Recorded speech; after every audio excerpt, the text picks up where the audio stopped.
উত্তরপ্রদেশে যমুনা এক্সপ্রেস অসাধারণ রাস্তা। সেই রাস্তায় ধরে যাচ্ছি তাজমহল দেখতে। তাজমহল মেট্রো স্টেশনের সামনেই তাজমহলের মেইন গেট। কেউ চাইলে মেট্রো রেলেও আসতে পারেন। এটা তাজমহলের ওয়েস্ট গেট। ইস্ট গেট হল ভিআইপিদের জন্য। তাজমহলের ওয়েস্ট গেটের পাশেই ফ্রি পার্কিং জোন আছে। লোকাল ড্রাইভাররা চায় না বাইরের টুরিস্টরা সেটা ব্যবহার করুক। এইটা তাজমহলের ওয়েস্ট গেট। এখান দিয়ে মূল প্রবেশদ্বারে যাচ্ছি। তাজমহলে ঢোকার সময় গেটে খুব চেকিং হয়। খাবার নিয়ে ঢোকা যায় না। এই হল মূল প্রবেশদ্বার। তার উল্টো দিকে শ্রমিকদের প্রবেশদ্বার। এই সরল রেখাকে তাজমহলের মধ্য রেখা বলা যায়।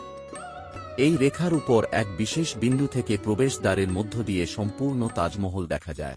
অসাধারণ জ্যামিতিক নকশা করেছিলেন সে যুগের স্থপতিরা।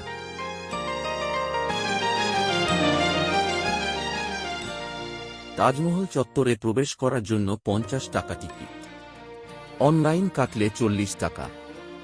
মুমতাজ ও শাহজাহানের সমাধি দেখতে হলে আরও 200 টাকার টিকিট কেটে উপরের চাতালে যেতে হবে।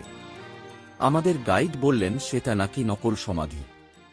তাজমহলের দুধারে এই স্থাপত্য কিছু কম সুন্দর নয়। তাজমহল দেখতে এসে এই জায়গাগুলিও ভালো করে দেখা উচিত। তাজমহলের ঠিক পেছনেই বয়ে যাচ্ছে যমুনা নদী, যদিও তাতে জল কমেছে।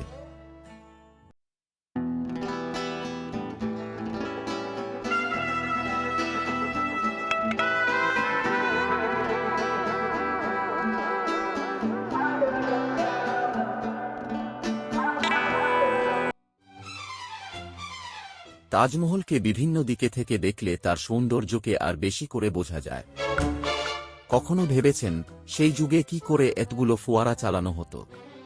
তখন তো ইলেকট্রিক পাম্প ছিল না। এইসব ফোয়ারা সেই সরল রেখাটার উপরে তৈরি, যেটা আমি ভিডিওর শুরুতে দেখিয়েছি। আমাদের গাইড কি বলেন শুনি। ये देख रहे हैं ना ताजमहल, इसके अंदर 2 समाधि है, एक मुमताज का, एक शाहजहां का। तो जो समाधि अभी हम देखेंगे वो देखेंगे डुप्लीकेट।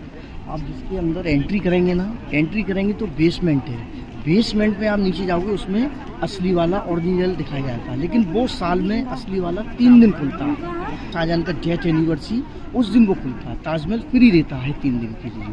पिछली साल पड़ा था वो फरवरी में, इस साल पड़ा वो जनवरी में। इस्लामिक कैलेंडर के हिसाब से वो पड़ता है, तो इस बार वो पड़ेगा 10 या 12-14 जनवरी के बीच में।